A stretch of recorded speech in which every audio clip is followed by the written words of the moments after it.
जैसा हमें पता है अक्टूबर मंथ में बहुत सारा फेस्टिविटीज़ होती हैं और साथ ही विंटर्स आते हैं। ऐसे में रेस्पिरेटरी प्रॉब्लम्स बढ़ती हैं। इस बारे में मैं आपसे बात करूंगा। मैं doctor Akshay Budhraja, pulmonologist, Akash health care super speciality hospital Dwarka. Winters में रेस्पिरेटरी डिजीजेस बढ़ जाती हैं। सबसे पहली डिजीज़ कॉमन कोल्ड, जो बहुत ज़्यादा कॉमन हो जाता है बच्चों में, एल्डरलीज में, और जिनको किसी भी तरह की कोमॉर्बिडिटी है या फिर लोग एलर्जिक होते हैं, उनमें ये तकलीफ इसलिए बढ़ती है क्योंकि ये वायरसेस से होती है। रेस्पिरेटरी वायरसेस, लगभग 200 ऐसे वायरसेस हैं जो कॉमन कोल्ड करा सकते हैं। इसमें सबसे कॉमन वायरस होता है राइनो वायरस। इसका ट्रीटमेंट यूजुअली सिम्प्टोमेटिक होता है।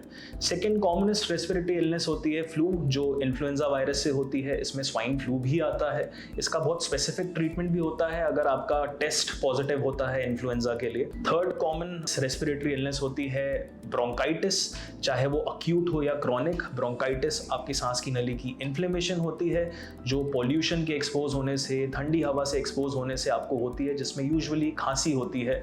कई बार बलगम आता है, प्रोडक्टिव होती है खांसी, और इसका ट्रीटमेंट पल्मोनोलॉजिस्ट या फिजिशियंस करते हैं। इट ऑल डिपेंड्स कि ये इन्फेक्टिव है या फिर सिर्फ एलर्जिक है। चौथी तकलीफ होती है निमोनिया, जो बहुत कॉमन होता है, विंटर्स में बहुत ज़्यादा बढ़ जाता है। निमोनिया बैक्टीरिया से होता है यूजुअली। इसके अलावा फंगस या फिर ट्यूबरकुलोसिस से भी हो सकता है। निमोनिया के treatment usually out patient basis पे हो जाता है, बट कई बार निमोनिया बढ़ जाता है तो हॉस्पिटलाइज होना पड़ता है। साइनोसाइटिस या फिर राइनाइटिस, यानी कि नाक की एलर्जी, साइनस की एलर्जी, ये भी बहुत कॉमन होती है विंटर्स के समय में।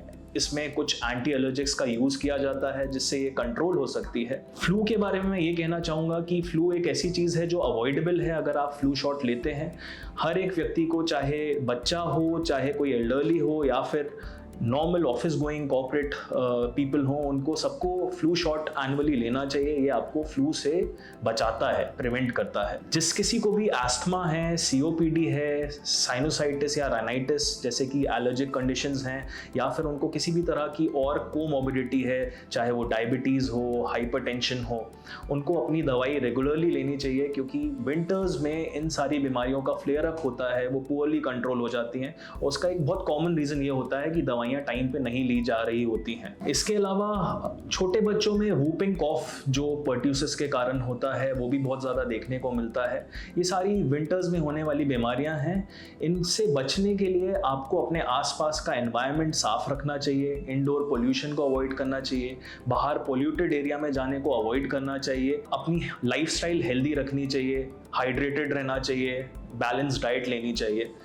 तो ये सब चीज़ें करने से आप विंटर्स में प्रोटेक्टेड रह सकते हैं रेस्पिरेटरी इलनेस से। Thank you.